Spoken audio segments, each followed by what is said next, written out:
31 de dezembro de 2021, acabou a festa. Vamos fazer a retrospectiva do ano, trazendo como nós analisamos os ativos, base em fundamentos, para definir aqueles que prestam e aqueles que não prestam para a nossa estratégia, e depois citar os melhores desempenhos nas ações e os piores desempenhos nas ações, e identificar as melhores oportunidades para 2022.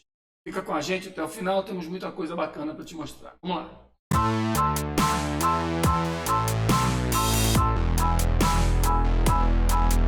Há duas maneiras de se obter retorno a partir do seu investimento em ações ou fundos de investimento imobiliário. A primeira delas é pela valorização das cotas, e a segunda por meio dos dividendos ou dos proventos gerados, tá? Dividendos e juros sobre capital próprio. Nós temos uma visão de longo prazo e nós preferimos analisar os fundamentos para escolher os melhores ativos que podem compor a nossa carteira. A partir daí a gente entra no radar e vai observando o melhor ponto de compra para comprar o mais barato possível esses ativos aí, tá?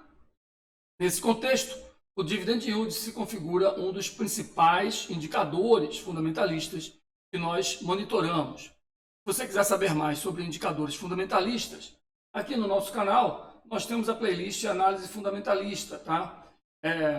Aqui você tem vários vídeos com vários indicadores sobre fluxo de caixa, endividamento, liquidez corrente, etc. E, por fim, esse vídeo de resumo, planilha e parâmetros que vai te dar uma boa direção para você fazer a sua própria análise, tomar suas próprias decisões, tá?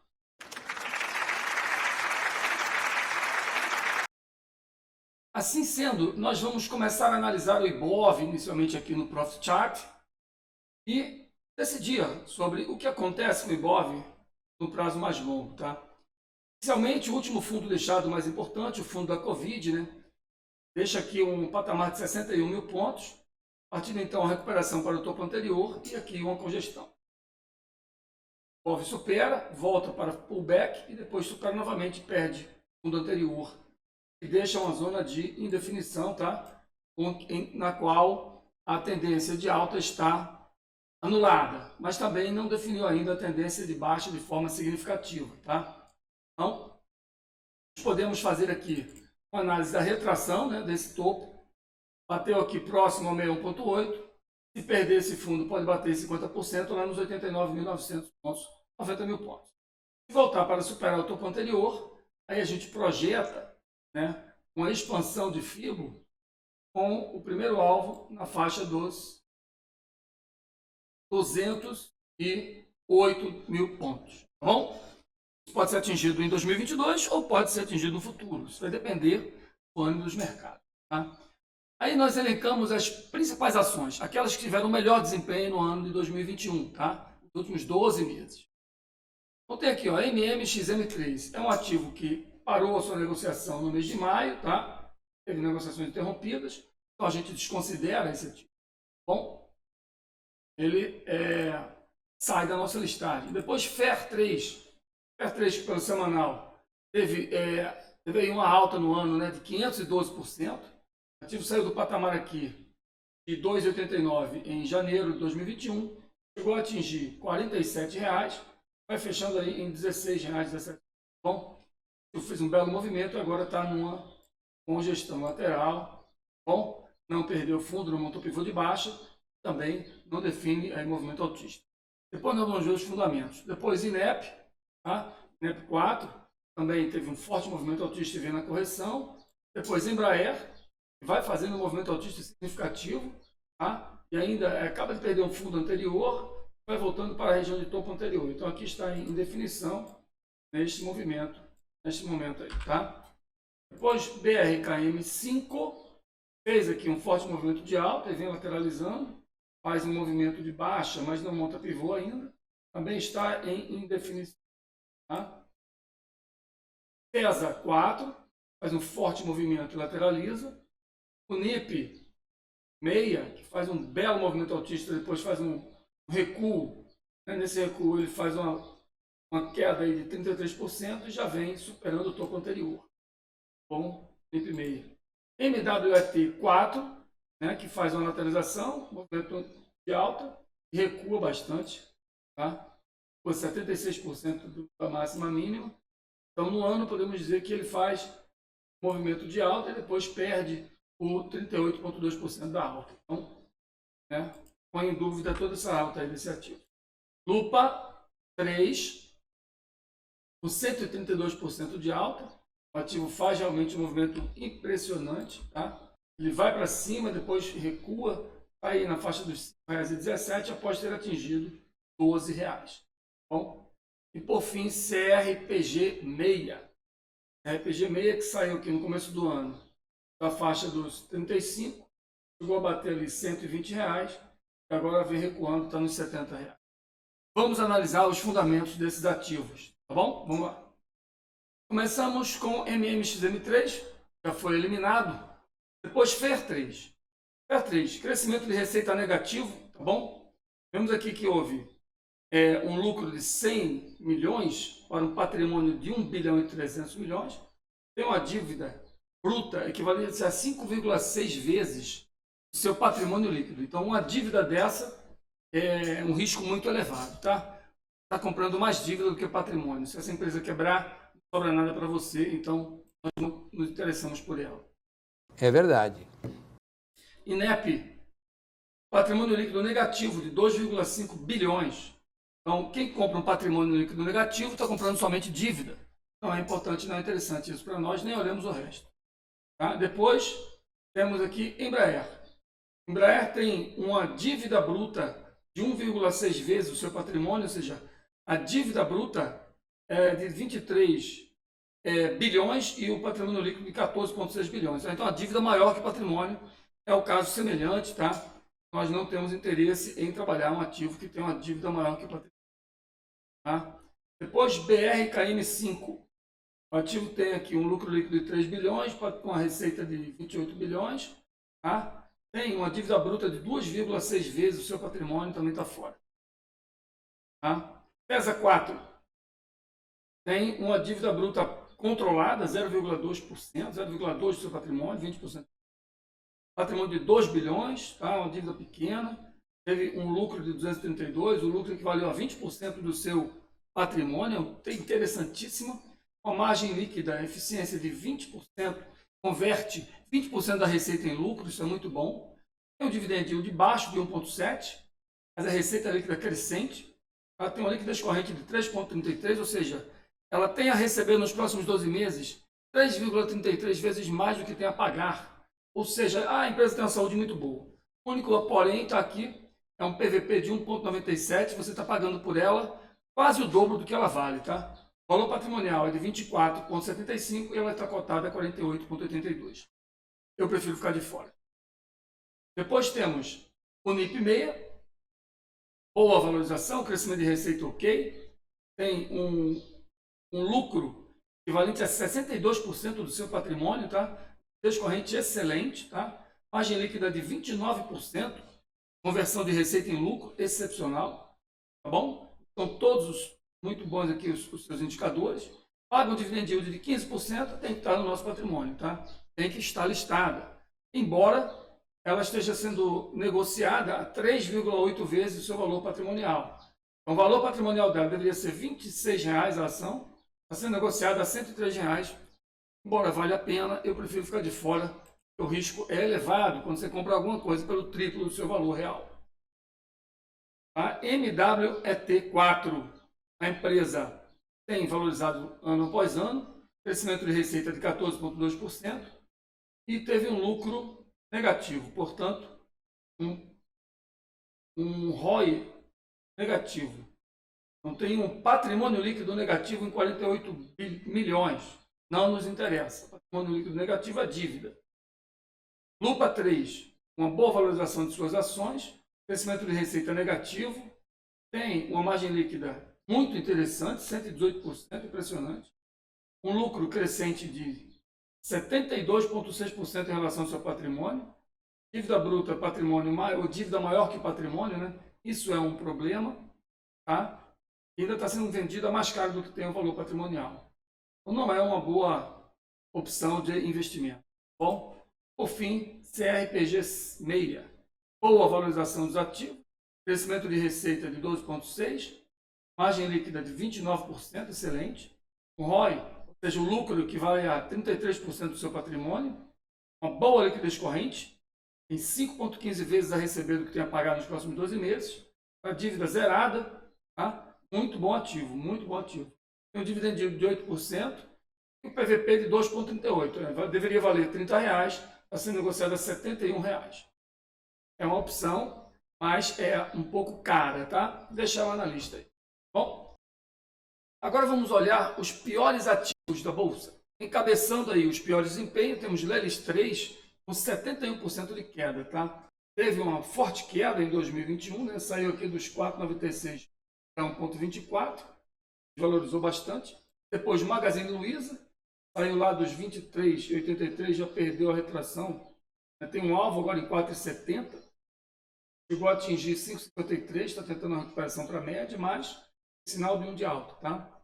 Temos agora a SLED 4, que começou o ano a 17,09, já atingiu agora 6,21, queda muito forte.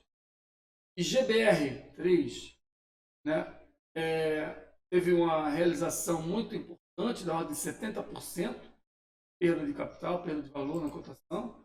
TMVF 3, boa desvalorização também. O IBR saiu lá de cima, né, dos 2,59 para 0,76. EDGR 3, forte realização. DMMO, todo petrolífero, também caiu bastante. Nisa, né, veio aí com uma queda aí de 62%, tá? Dos 9,80 está agora R$ 3,00. E a Gabor saiu da faixa dos R$ 12, está sendo negociada a 4,68. Quedas recorrentes. É verdade. Começamos aqui, né, com Lelis Branco 3. O ativo teve desvalorização nas suas cotações nos últimos 5 anos, tá? Uma perda de receita de 14,8%, a liquidez corrente é adequada, tá? Mas tem um lucro negativo. Então ela tem, na verdade, um patrimônio de 133 milhões, teve um prejuízo de 1,8 bilhões. Não nos interessa esse ativo, tá? Os fundamentos não têm condição. A Magazine Luiza, tá? Crescimento de receita de 33% no período, teve um lucro equivalente a 6,6% do seu patrimônio, tem uma dívida equilibrada de 0,22, receita líquida ok, não paga dividend yield, quase 0,2% de dividend yield, não é atrativo. O principal problema é que ela está sendo negociada a 4,5 vezes o seu valor patrimonial. Deveria valer 1,61, está sendo negociada a 7,22, muito cara. Mas pode ficar por aí, tá? SLED 4, grande desvalorização nas suas cotações, perda de receita da ordem de 51%, tá? Teve um lucro equivalente a 37% do seu patrimônio, margem líquida negativa. Então é um número realmente muito complicado. Patrimônio líquido negativo de 553 milhões, não nos interessa. Quem compra patrimônio negativo, compra dívida. Aqui tem IGBR3, exploração de imóveis, teve uma queda na sua receita de 4,2%, uma desvalorização recorrente aí em 2016, 2017, 2021. Né? Teve um crescimento, o seu lucro equivaleu a 9% do seu patrimônio, com margem líquida negativa. Margem líquida negativa significa que o lucro líquido nos últimos 12 meses foi de 91 milhões negativos. E o patrimônio líquido é negativo em 1 bilhão. Não nos interessa. Tá? D1000 Pharma. Essa empresa foi lançada em 2020, só teve prejuízo até agora. Praticamente não tem dados confiáveis de balanço. Tá? Mas a gente observa aqui que a margem líquida é ineficiente demais. Tá? A dívida é controlada, mas não paga dividendo, né? Não tem nenhum atrativo esse ativo aí. Muito recente. Depois, o IBR3. O IBR3, de cara que observamos, é que tem um lucro líquido negativo em 4,9 bilhões, vai ter um patrimônio líquido de 1 bilhão. Então, quer dizer, a dívida bruta é de 31 bilhões para um patrimônio de 1 bilhão. Quem quer comprar uma dívida dessa? Não nos interessa, tá? Depois, PDGR3, um ativo da construção civil, né? Tem aí um lucro líquido negativo de 450 milhões, patrimônio negativo de 5,5 bilhões. Não nos interessa. DMMO, na área de petróleo e gás. Desvalorização ano após ano, não, já de cara já é ruim. teve um lucro líquido de 134 milhões, um patrimônio negativo de 690 milhões. Quem compra esse ativo só compra dívida. Tá? E por fim, vamos ver aqui, a Tecnisa, com um crescimento de receita negativo, né? Teve um ROI negativo, liquidez ok, dívida alta, acima de 50%, lucro negativo, um prejuízo de 156 milhões, para o patrimônio de 646 milhões. É um ativo com dificuldades, né? Não nos interessa trabalhar esse ativo não paga dividend yield, riscado da lista. E a Gabor, também na construção civil, tá? Crescimento de 25% na sua receita, liquidez corrente ok, margem líquida de 16,9%, muito interessante, tá? Agora a dívida um pouco elevada, quase equivalente ao patrimônio líquido, tá?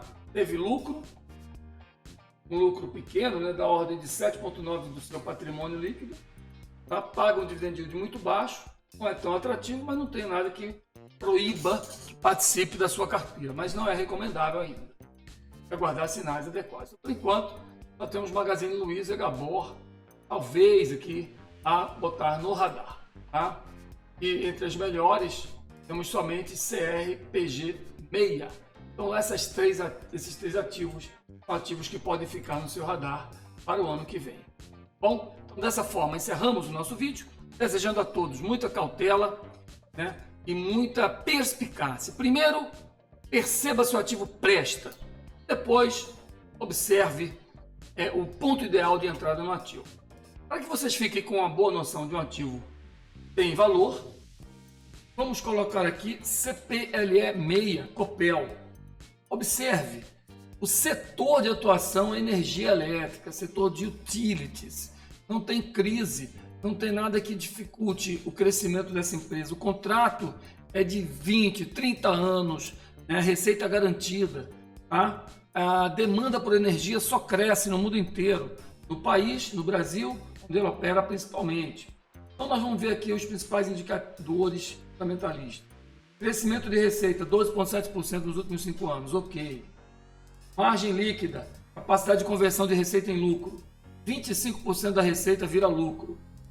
Tá? O lucro em relação ao seu patrimônio, ROI, 26%. O lucro do último ano equivaleu a 26% do seu patrimônio líquido. Liquidez corrente, 122%. A dívida bruta pelo patrimônio líquido está controlada, menor que meio.